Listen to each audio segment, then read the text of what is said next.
So part two of our videos on Chase That Fishy as a skill. So last time we talked about exactly what it was for. So developing their arm movements, hand-eye coordination, basically working towards front crawl and diving paddle arms.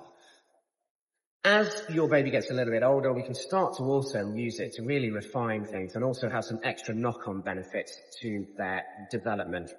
So as they start to get used to reaching out for the fish, what we will start to do is we'll basically move where the fish is to try and isolate their different arms. So if you've got a very one-side dominant child, so very right-handed, very left-handed, they will instinctively always reach for it with that hand. So as they get a little bit older, what we can do is, rather than just having it directly in front of them as they swim towards it, we can get it out to one side. So if we get it out to their left-hand side, they're going to do one of two things.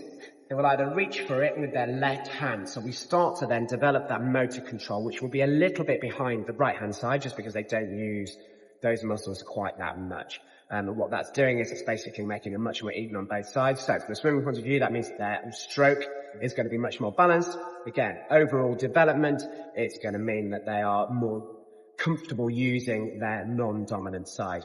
You do also occasionally find, even if you do that, you get some babies, usually right-handed, that are so dominant on that side that they will still reach for it with their right hand. So rather than switch to their left, they'll still come over to this side.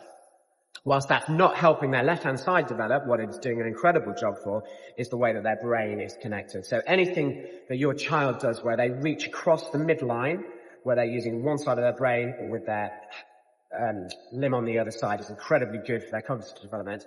How their brain is connected, how quickly information travels to both sides. So basically things like that we can do to stretch them in a swimming sense also have a really big knock-on impact on their development as well. So another reason why this is a great skill all round in terms of them as a swimmer, them as a child.